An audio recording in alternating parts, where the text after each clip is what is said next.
professores e professoras do Estado e demais profissionais da educação. Como já foi apresentado, eu sou a professora Salier Castro e hoje eu estou aqui com dois convidados super especiais da Escola Dilma Catete, a professora Cleice Maciel e o estudante Eduardo Tavares. Quero agradecer a presença de vocês, dizer que é um prazer para a Secretaria de Educação recebê-los nessa jornada pedagógica. Vou fazer a minha audiodescrição. Eu sou uma mulher de estatura mediana, estou trajando um terno bege com um colar indígena. Eu uso um óculos de aro preto e estou com o cabelo na altura do ombro com mechas loiras. Agora eu vou passar para a Cleice fazer sua audiodescrição. Sou a professora Cleice Maciel, uma mulher de estatura mediana, cabelos louros na medida do ombro e tenho a pele branca. E agora o Eduardo vai fazer a audiodescrição dele. Eu sou Eduardo César, eu sou um jovem de estatura mediana, tenho cabelos castanhos claros, uso óculos e uma camisa branca. Muito obrigada. Então vamos dar início hoje, à nossa Jornada Pedagógica 2026, que tem como tema Práticas que Inspiram. E hoje a gente está aqui com uma temática, eu vou pedir para a gente colocar a temática aqui na tela, Práticas que inspiram a educação paraense, por isso que esses dois estão aqui. É muito importante que a gente faça esse diálogo da secretaria com a escola. Então hoje a gente vai falar aqui sobre os impactos das competências socioemocionais na aprendizagem.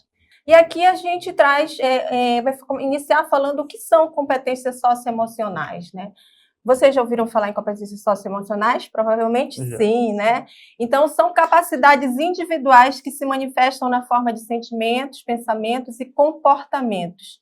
E são frutos de interação recíproca. Então, as capacidades, as competências socioemocionais, elas só são observáveis, notáveis e observadas no contato com o outro, Se eu não tenho contato com o outro, eu não consigo ver as competências socioemocionais desenvolvidas. Então, elas se desenvolvem a partir dessa interação, ela é fruto de uma interação.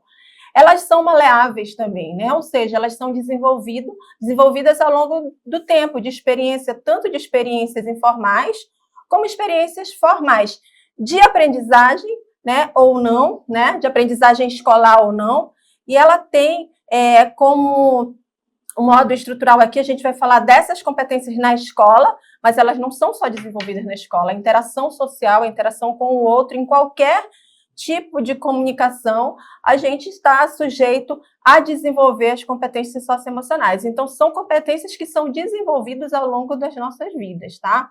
E ela exerce uma influência super positiva sobre os resultados de vida dos estudantes. E isso a gente vê e viu através da pesquisa, do resultado de pesquisa feita pelo Instituto Ayrton Senna. O Instituto Ayrton Senna, com base na matriz da BNCC, que já trabalha com as 10 competências gerais, e nas 10 competências gerais a gente já vê um pouco dessas competências socioemocionais. Então, com base nessas competências gerais da BNCC, o Instituto Ayrton Senna, ele criou 5 macrocompetências socioemocionais, e a partir dessas 5 macrocompetências foi feita uma pesquisa, e um dos estados foi o Pará. Tá? Então, essa proposta da gente trazer as competências socioemocionais efetivamente, vamos pensar assim, a gente traz efetivamente para a educação, é porque hoje a gente tem um resultado de uma pesquisa, tá bom? Então, nós temos 5 macrocompetências organizadas pelo Instituto Ayrton Senna. A primeira delas, e aí elas não são hierarquicamente, elas não estão organizadas hierarquicamente, elas podem acontecer ao mesmo tempo, Elas só estão aqui didaticamente organizadas, tá? Então, a gente tem a abertura ao novo. Essa competência ela é responsável por ajudar a lidar com situações inusitadas e complexas. A gente tem a amabilidade, que é responsável por indicar o grau que uma pessoa é capaz de se conectar com o sentimento do outro. Do quanto eu consigo me envolver com o sentimento do outro, do quanto eu consigo ser tocado. Tenho a autogestão, que é a capacidade de gerenciar os compromissos e tarefas objetivos. O engajamento com o outro, que se refere à intencionalidade de construir relações positivas. E a resiliência emocional, que é a capacidade de enfrentar dificuldades da vida. A gente vai ficar hoje aqui falando um pouco mais sobre a abertura ao novo, porque a abertura ao novo, ela é a curiosidade de aprender, ela é a imaginação criativa e ela tem como proposta também o interesse artístico. Não é à toa que a Cleice está aqui, porque ela é professora de arte. Então, dentro da competência, da macrocompetência abertura ao novo, nós temos 3 competências, que é a curiosidade de aprender, a imaginação criativa e o interesse artístico. E aí aqui a gente percebe como é que isso impacta. Então, o aluno que tem o desenvolvimento de qualquer uma dessas competências, e aqui a gente está falando da abertura ao novo, ele cresce 27 pontos a mais no aprendizado em língua portuguesa, né? Então, em matemática, 11 pontos a mais. Então, a pesquisa nos mostrou o quanto é importante essas competências estarem em diálogo com o conhecimento cognitivo, tá? Então, aqui a gente trouxe relação entre essas competências, e aí eu quero chamar... primeiro eu vou apresentar e depois quero chamar os dois para que a gente converse um pouquinho. Então, a abertura ao novo, o que eu posso, eu como professora, e aí eu não trouxe somente, a gente não está falando aqui somente da língua portuguesa. Então, a abertura ao novo, eu posso explorar a relação entre a produção cultural, como espaço de diálogo, de tradição e de ruptura, né? Eu posso, na amabilidade, eu posso exercitar o olhar sobre o outro, analisar discursos diferentes, reconhecer posições de discursos diferentes para eu inferir sentido, por exemplo, em palavras, em expressões, em situações de comunicação. E também eu vou evitar as competências socioemocionais, ela evita você fazer uma prévia de um discurso de julgamento, né? Então, você está atento ao discurso do outro, a respeitar as posições distintas, né? A autogestão, que a gente pode trabalhar a questão das variadas situações de comunicação, em atividades que necessitam de concentração. Então, a autogestão ela vai te ajudar em trabalhos que você precisa de concentração. Engajamento ao outro, né? E a gente pode exercitar a escuta ativa, a organização do pensamento crítico, de como transformar o pensamento em palavras, né? Em palavras empáticas. E a resiliência emocional, que é abordar a complexidade das emoções de diferentes realidades. E aí eu quero chamar aqui os dois para participarem comigo, para a gente falar um pouquinho sobre essas competências, dizer de que forma, como elas chegam, por exemplo, na tua aula. Como é que tu faz, como é que tu acessa essas competências socioemocionais, se isso já é claro para ti? Então, as atividades de arte, no qual desenvolvo a minha formação é teatro, então a gente trabalha a questão teórica, mas a gente vai muito para o laboratório. Então, a gente tem uma sala de práticas artísticas na escola em que eu desenvolvo atividades voltadas para a livre expressão, para as práticas corporais. A gente trabalha muito essa questão da criatividade, a partir de temas sugeridos pelos próprios alunos. Então, são o que a gente chama de jogos de improvisação teatral, onde eles se expressam a partir do corpo, a partir das emoções e a partir das informações que eles têm no cotidiano. Então, os alunos e as alunas geralmente participam das aulas toda semana, projeto permanente também, além das aulas de arte, eu desenvolvo uma atividade de projeto permanente na escola, em que a gente faz as oficinas livres e, em determinado momento, eles recebem orientações para se expressar livremente a partir de um tema, às vezes pré-escolhido por mim, às vezes por eles. E aí é onde eles se manifestam através da arte. Então, ali eles exercitam a criatividade, a livre expressão, a liberdade. No jogo teatral não tem como você fingir. Então, as emoções, elas acabam surgem vindo, automaticamente, né? o que eles pensam a partir daquele tema. E aí, depois que a gente vê o que eles pensam, a gente para discutir, né? Por que eles estão trabalhando aquele tema daquela forma. Então, é muito importante ouvi-los, porque também é uma forma da gente entender o que os alunos estão pensando, os estudantes estão pensando a respeito, né, das atualidades, do que está acontecendo na atualidade. Às vezes é algo simples que eles trazem, e aí a gente já transforma em texto teatral. E aí a gente consegue também entender um pouco desse universo juvenil, né?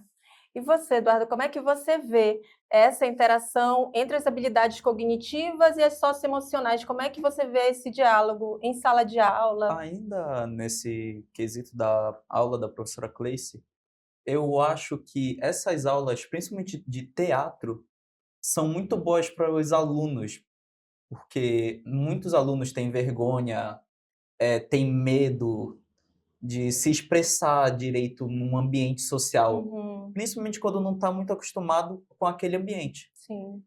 E essas aulas, tanto eu falo por mim mesmo, porque eu também tinha um pouco de medo de me expressar nesses ambientes assim mais desconfortáveis para mim, Desconhecidos, né? desconhecidos. Eu acho que eu consigo me abrir muito melhor assim, sabendo dessas competências, estudando bastante sobre elas e Desenvolvendo, né? desenvolvendo vários pensamentos também. Isso. Eu acho que o fato do Eduardo estar aqui, eu acho que isso deixa bem claro o desenvolvimento dessas competências, né? Porque eu ia dizer, mas você sente que isso é real, Cleice? Eu ia perguntar, mas a própria fala do Eduardo nos respondeu, né? Eu acho que a Cleice trouxe aqui a fala dela como professora e o Eduardo como aluno, como estudante. Então, para mim, fica muito claro de que o desenvolvimento dessas competências nas aulas, de você fazer o diálogo com o conhecimento, com as habilidades cognitivas, com os objetos de conhecimento e fazer essa trança, esse diálogo com as socioemocionais, porque não é, agora eu vou falar sobre empatia. Então, essa aula é sobre empatia. Então, o Eduardo vai ter que aceitar o colega tal. Não, eu vou levar um tema e vou refletir a empatia a partir daquilo ali, eu vou criar situações. E você acha, Cleice, você percebe, por exemplo, esse desenvolvimento, você consegue observar esse desenvolvimento que o Eduardo trouxe aqui, você observa? Pois é, além de professora de arte do Eduardo, eu também sou professora de PV, de projetos de vida na escola. E aí eu acabo, né, a partir das aulas de arte, eu acabo observando um pouco como é que eles estão, e quando chega na hora de trabalhar os temas, aí a gente tem muitas competências, habilidades socioemocionais nas aulas de arte, aí a gente vai instigando para que eles falem, né? Então, eu acho que é muito importante a arte e projeto de vida para trabalhar essas questões socioemocionais. Então, eu consigo perceber muita coisa, registrar e fazer com que eles percebam, porque não adianta o professor estar observando como se ele estivesse no laboratório, o aluno também precisa entender o que ele está fazendo, como ele está interagindo com esse ambiente. Eles acabam sendo, no melhor sentido da palavra, o objeto dessa aula, porque você está ali falando disso e vendo a ação da tua aula acontecendo, porque eles te respondem, né? Eles te respondem. Então, a pesquisa ela nos mostrou muitos pontos interessantes. Por exemplo, entre 7 em cada 10 estudantes, eles reconhecem que eles têm probabilidade, possibilidade de respeitar hierarquia, de respeitar o mais velho, de respeitar o professor, de respeitar aquele que está falando. Então, achei isso muito interessante. 7 em cada 10 estudantes também, eles indicam na pesquisa que eles têm condições de ter responsabilidades. E, às vezes, a gente acha que não, né? Que eles estão ali... eles estão ali são jovens, né? Então, eu achei muito interessante isso.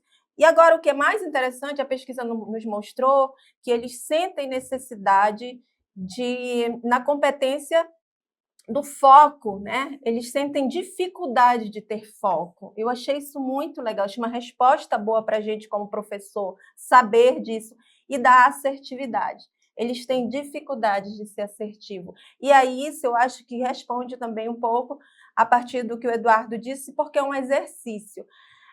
O tempo que a gente tem é tão curto, é uma degustação desse tema. A secretaria ela vai trazer mais, e eu já quero convidar aqui, deixar o convite feito para os dois voltarem em um outro momento, e a gente vai discutir isso. Na escola, vocês vão continuar discutindo. A coordenação de avaliação também vai discutir esse tema, é um tema que a gente vai trazer com bastante foco, e a gente sabe que esse tema ele precisa estar em diálogo também com o psicólogo. Então, agradeço a participação de vocês, foi um prazer tê-los aqui, conhecer o Eduardo, desejo boa sorte, você está no terceiro ano, né? Desejo boa sorte no teu caminho estudantil, e a você também, Cleice. Obrigada. Muito obrigada a todos vocês que estão nos assistindo.